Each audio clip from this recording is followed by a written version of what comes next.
Oxygen లేదు ambulance లో లేకపోయేసరికి డిస్పెన్సరీకి తీసుకెళ్తే డిస్పెన్సరీలో కూడా ఆక్సిజన్ లేదు. తర్వాత కేజీహెచ్కి తీసుకెళ్లారు సార్. కేజీహెచ్కి తీసుకెళ్లిన దారిలోనే తను ఎక్స్పైర్ అయ్యారు. కేవలం ఆక్సిజన్ లేకపోవడం వల్లే మా ఫ్రెండ్ మనకంటే ఎక్స్పైర్ అయ్యారు సార్. ఫైట్ చేయడానికి రాలేదు సార్. బేర్ మినిమం డిమాండ్ చేస్తున్నాం, లగ్జరీ అడగట్లేదండి. Medical facilities, ambulances, availability of medicines, quality medicines పెంచాలి sir. We need a policy sir. మనకి పాలసీ ఇచ్చి మనకి అది రాసి వాళ్ళు చెప్పాలి.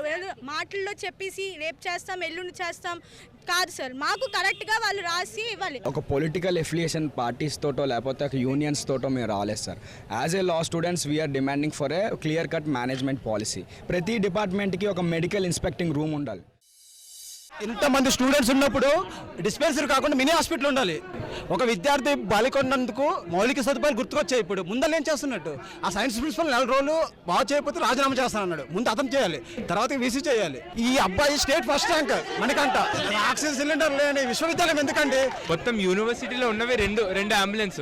ఆ అంబులెన్స్ లో కూడా ఆక్సిజన్ సిలిండర్స్ లేవు, వేయట్లేవు. ఎలా ప్రతి దానికి కూడా ప్రతి సమస్యకి తెచ్చుకొచ్చినా కమిటీలు వేస్తున్నాం అంటున్నారు. కమిటీలు అనేవి పేపర్ మీదే ఉన్నాయి, గ్రౌండ్ లెవెల్లో రాలేదు.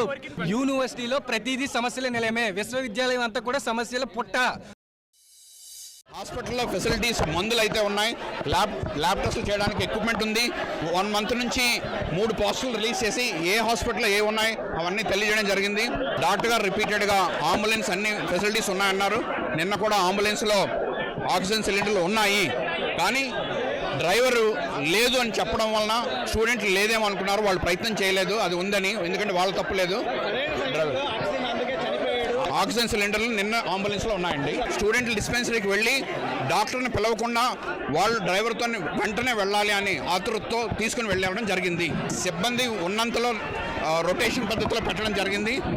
నిన్న అంబులెన్స్లో సిలిండర్స్ ఉన్నాయండి, నిన్న అంబులెన్స్లో తీసుకురండి. ఇప్పుడు కమిటీ వేసి చర్యలు తీసుకుంటున్నాం అండి. దీని స్టూడెంట్ వల్ల professor Benny, NSS coordinator professor Himachal, ముగ్గురితో కమిటీ వేయడం జరిగింది.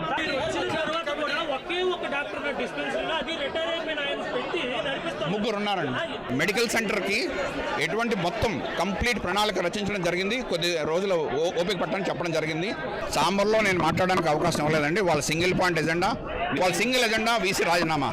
వీసీ రాజీనామా దీనికి పరిష్కారం కాదండి. నేను కంటిన్యూస్గా చెప్పడానికి ప్రయత్నించాను, నాకు అవకాశం ఇవ్వలేదు. అప్పుడు పేరెంట్స్ వచ్చి మళ్ళా గట్టిగా స్టూడెంట్స్తో మాకేమి ఈ సంఘటనకి స్టూడెంట్స్కి సంబంధం లేదు, దయచేసి మేము కేజీహెచ్లో ప్రొసీజర్ ప్రకారం తీసుకుని వెళ్ళాలి అన్నప్పుడు నేను స్వయంగా పేరెంట్స్ని తీసుకుని కేజీహెచ్కి వెళ్ళి 4:30 నుంచి రాత్రి 10 వరకు ఉండి ఆ ప్రాసెస్ అంతా వాళ్ళకి ఏం సహాయ సహకారాలు అందించాలో కేజీహెచ్ అధికార వర్గంతో మాట్లాడి వాళ్ళకి స్మూత్గా చేయడం జరిగిందండి.